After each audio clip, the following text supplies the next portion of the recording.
Terima kasih sudah mampir di channel Andri ADJ. Sebelum atau sesudah mendengar kisah ini, silahkan bantu subscribe dulu, like, and comment, dan silahkan Anda simak sampai habis, jangan skip, karena cerita ini sangat bermanfaat untuk wawasan dan pengetahuan. Sejarah kerajaan di Tatar Garut. Kerajaan Timbanganten merupakan kelanjutan dari Kerajaan Mandala di Puntang Panembong Bayongbong, di mana Rajaan Prabu Dermakingkin sebagai Nalendra terakhir Kerajaan Mandala di Puntang, lalu ia memindahkan pusat kerajaan dari Panembong ke daerah Timbanganten, daerah yang sekarang disebut Tarogong. Timbanganten merupakan daerah sekitar Gunung Guntur, lantas Dermakingkin mengganti nama Kerajaan Mandala di Puntang menjadi Kerajaan Timbanganten. Sunan Dermakingkin memiliki 5 orang putra, yaitu, Sunan Kacue dikenal dengan nama Baginda Salemba, Nalendra Sunan Ranggalawe, Dalem Cicabe di Suci Garut, Dalem Ciberem di Korobokan Limbangan, Dalem Kandang Serang di Cilolohan, dan Dalem Kowang di Pagaden Subang. Timbanganten merupakan bagian dari sejarah Jawa Barat, dan termasuk wilayah dari Tatar Ukur. Tatar Ukur, menurut naskah Sajarah Bandung, adalah daerah kerajaan Timbanganten dengan ibu kota di Tegal Luar. Kerajaan itu berada di bawah dominasi Kerajaan Sunda Pajajaran. Sejak pertengahan abad ke-15, Kerajaan Timbanganten diperintah secara turun-temurun oleh Prabu Pandaan Ukur, Dipati Agung, dan Dipati Ukur. Pada masa pemerintahan Dipati Ukur, Tatar Ukur merupakan suatu wilayah yang cukup luas, mencakup sebagian besar wilayah Jawa Barat, terdiri dari 9 daerah yang disebut Ukur Sasanga. Setelah Kerajaan Sunda Pajajaran runtuh tanggal 8 Mei tahun 1579 Masehi akibat serangan pasukan Banten dalam usaha menyiarkan agama Islam di daerah Jawa Barat, Tatar Ukur menjadi wilayah kekuasaan Kerajaan Sumedang Larang, penerus Kerajaan Pajajaran.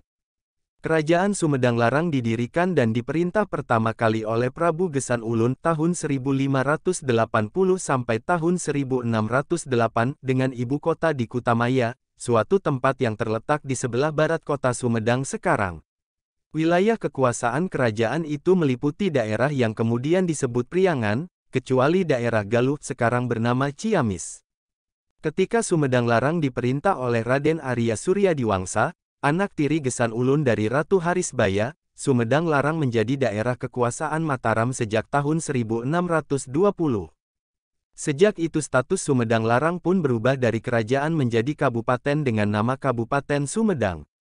Mataram menjadikan Priangan sebagai daerah pertahanannya di bagian barat terhadap kemungkinan serangan pasukan Banten dan kompeni yang berkedudukan di Batavia, karena Mataram di bawah pemerintahan Sultan Agung tahun 1613 sampai tahun 1645 bermusuhan dengan kompeni dan konflik dengan Kesultanan Banten. Untuk mengawasi wilayah Priangan, Sultan Agung Raden Arya Suryadiwangsa menjadi Bupati Wedana, Bupati Kepala di Priangan tahun 1620 sampai tahun 1624 dengan gelar Pangeran Rangga Gempol Kusumadinata, Rangga Gempol I.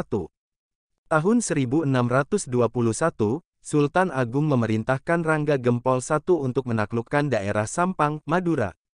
Oleh karena itu, jabatan Bupati Wedana, Priangan diwakilkan kepada adik Rangga Gempol I, yaitu Pangeran Dipati Rangga Gede. Tidak lama, setelah Pangeran Dipati Rangga Gede menjabat Bupati Wedana, Sumedang diserang oleh pasukan Banten. Oleh karena, sebagian pasukan Sumedang berangkat ke Sampang, Pangeran Dipati Rangga Gede tidak dapat mengatasi serangan tersebut. Akibatnya, ia menerima sanksi politis dari Sultan Agung. Pangeran Dipati Rangga Gede ditahan di Mataram. Jabatan Bupati Wedana Priangan diserahkan kepada Dipati Ukur, dengan syarat ia harus dapat merebut Batavia dari kekuasaan Kompeni Belanda. Tahun 1628 Sultan Agung memerintahkan Dipati Ukur untuk membantu pasukan Mataram menyerang Kompeni di Batavia. Akan tetapi serangan itu mengalami kegagalan. Dipati Ukur sangat menyadari bahwa sebagai resiko dari kegagalan tersebut, ia akan menerima sanksi berat dari Raja Mataram, misalnya seperti hukuman yang dialami Pangeran Dipati Rangga Gede, atau hukuman yang lebih berat lagi. Oleh karenanya, Dipati Ukur beserta para pengikutnya membangkang terhadap Mataram. Setelah penyerangan terhadap kompeni gagal, mereka tidak datang ke Mataram melaporkan kegagalan tugasnya. Tindakan Dipati Ukur dianggap pihak Mataram sebagai tanda pemberontakan terhadap penguasa kerajaan Mataram.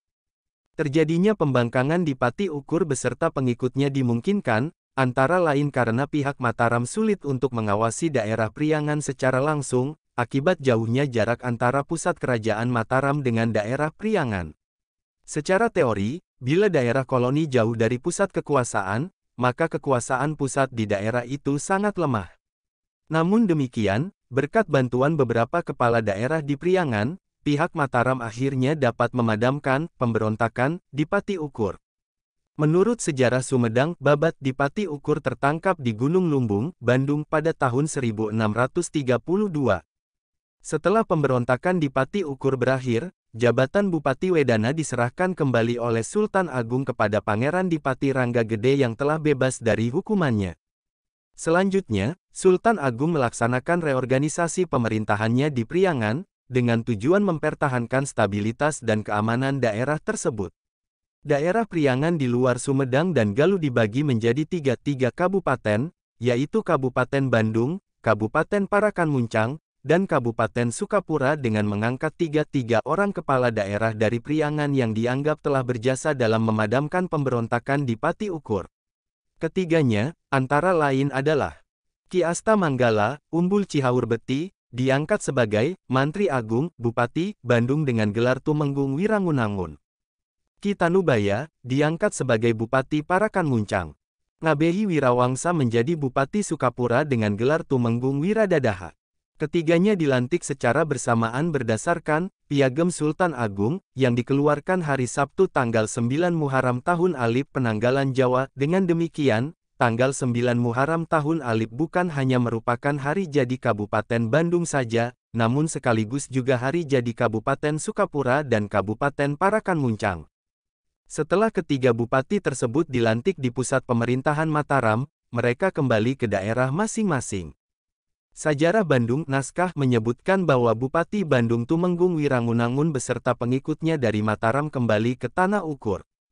Pertama kali mereka datang ke daerah Timbanganten. Di sana Bupati Bandung mendapatkan 200 cacah. Selanjutnya Tumenggung Wirangunangun bersama rakyatnya membangun Krapyak, sebuah tempat yang terletak di tepi Sungai Citarum dekat muara Sungai Cikapundung, daerah pinggiran Bandung Selatan sebagai ibu kota kabupaten. Sebagai daerah pusat Kabupaten Bandung, Krapyak dan daerah sekitarnya disebut Bumi Ukur Gede. Wilayah administratif Kabupaten Bandung di bawah pengaruh Mataram hingga akhir abad ke-17 belum diketahui secara pasti, karena sumber akurat yang memuat data tentang hal itu belum ditemukan. Menurut sumber pribumi, pada tahap awal Kabupaten Bandung meliputi beberapa daerah, antara lain, Tatar Ukur termasuk daerah Timbanganten, Kuripan, Sagara Herang, dan sebagian Tanah Medang. Boleh jadi, daerah Priangan di luar Kabupaten Sumedang, Parakan Muncang, Sukapura dan Galuh, yang semula merupakan wilayah Tatar Ukur Sasanga pada masa pemerintahan di Pati Ukur, merupakan wilayah administratif Kabupaten Bandung waktu itu. Bila ini benar, maka Kabupaten Bandung dengan ibu kota Krapyak, wilayahnya mencakup daerah Timbanganten, Gandasoli, Adiarsa, Cabang Bungin, Banjaran, Cipejeh, Majalaya, Cisondari, Rongga, Kopo, Ujung Berung, dan lain-lain, termasuk Kuripan, Sagara Herang, dan Tanah Medang. Kerajaan Timbanganten yang merupakan kelanjutan dari Kerajaan Mandala di Puntang. Untuk Kerajaan Mandala di Puntang, disilakan menyimak tulisan saya di dokumen DPP Gema Sunda Jabar, merupakan bukti akan adanya kerajaan di daerah Garut, khususnya di daerah Tarogong sekarang. Ketika penguasa terakhir yang bernama Dipati Ukur ditumpas oleh Mataram, maka Kerajaan Timbanganten ditinggalkan. Setelah dibentuknya Bandung yang mengambil bagian Tatar Ukur sebagai bagian dari Sultan Agung atas keberhasilannya menumpas Karaman di Pati Ukur. Sajarah Bandung naskah menyebutkan bahwa di Timbanganten hanya tersisa 200 cacah. Naskah Sajarah Turunan Timbanganten. Naskah ini merupakan salah satu naskah kuno yang diketemukan di Kabupaten Garut. Naskah berukuran 21 x 29 cm, ruang tulisan 19 x 27 cm, dan ketebalan naskah sebanyak 32 halaman. Naskah ini ditulis dalam bentuk prosa dan memakai huruf Arab Pegon. Naskah berisi tentang sejarah turunan Kerajaan Timbanganten yang disebut-sebut cikal bakal Kabupaten Bandung, sebab wilayah Kabupaten Bandung hampir sebagian besar bekas Tatar Ukur Timbanganten. Maka naskah ini berisi silsilah pun berhubungan dengan keluarga bangsawan Timbanganten dan Bandung. Pada umumnya silsilah tersebut diawali dari Nabi Adam AS sebagai manusia pertama, kemudian melalui Nabi Muhammad, Ratu Galuh, Ciung Manarah dan Prabu Siliwangi, Raja Pajajaran. Ratu Galuh dianggap sebagai raja pertama di Pulau Jawa. Adapun deskripsi naskah ini adalah sebagai berikut. Keluarga bangsawan Timbanganten muncul sejak dalam Pasehan menjadi ratu di Kadaleman Timbanganten. Wilayah Kadaleman Timbanganten sekarang mencakup wilayah Kecamatan Tarogong Kaler dan Kidul, Samarang, Leles dan Kadungora Cikembulan. Dalam Pasehan adalah keturunan dari Ciung Manarah yang lahir di Mandala Puntang. Ia pernah menjadi mertua Prabu Siliwangi. Prabu Siliwangi menikahi anaknya bernama Nyimas Ratna Inten Dewata. Sewaktu menjadi raja, dalam Pasehan menyandang gelar Sunan Permana di Puntang. Di akhir hayatnya, ia kemudian menjadi pertapa dan menghilang tilem di Gunung Satria. Terdapat perbedaan mengenai dalam Pasehan.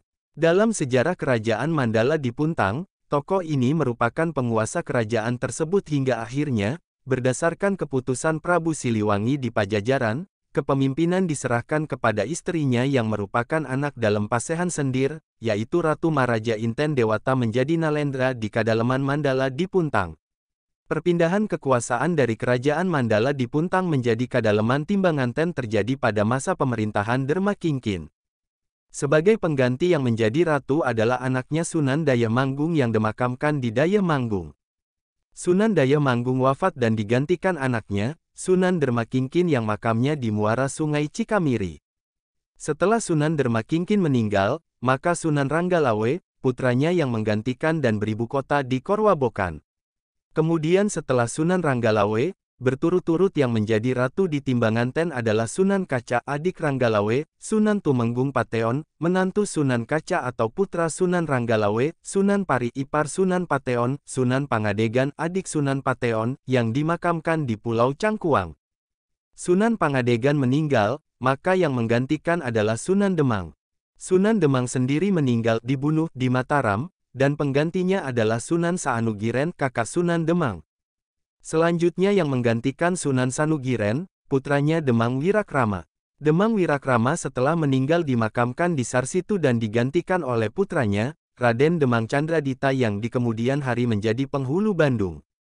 Meninggal di Cikembulan dan dimakamkan di Tanjung Kamuning. Kakak Raden Demang Candradita, Raden Demang Ardisutanagara menjadi dalem di Bandung dan setelah meninggal dimakamkan di Astana Tenjolaya Timbanganten. Pengganti Demang Ardisutanagara adalah Dalem Tumenggung Anggadireja, setelah meninggal dikenal dengan sebutan Sunan Gordah, Timbanganten. Pengganti Sunan Gordah, putranya bernama Raden Indranegara dan bergelar Tumenggung Anggadireja, ketika meninggal dimakamkan di Astana Tarik Kolor Bandung. Tumenggung Anggadireja meninggal digantikan putranya, Raden Anggadireja yang bergelar Dalem Adipati Wiranatakusumah. Dalem Adipati Wiranatakusumah meninggal dan dimakamkan di pinggir Masjid Tarik Kolor Bandung, sekarang lokasi Masjid Agung Provinsi Jawa Barat, di Jalan Dalem Kaum Bandung. Selanjutnya, sebagai pengantinya adalah putranya bernama Dalem Dipati Wiratanukusumah. Dalem Dipati Wiratanukusumah meninggal, maka yang menggantikannya Raden Nagara putranya, serta bergelar Dipati Wiratanukusumah, tetapi tidak lama karena ia dibunuh kolonial Belanda. Dipati Wiratanukusumah digantikan putranya, Raden Rangga Kumetir dan bergelar Dalem Adipati. Sewaktu Dalem Adipati meninggal yang menggantikan adalah saudaranya, bernama Raden Adipati Kusumadilaga Bintang, Dalem Bintang. Sumber, Tatar Garut, 2007.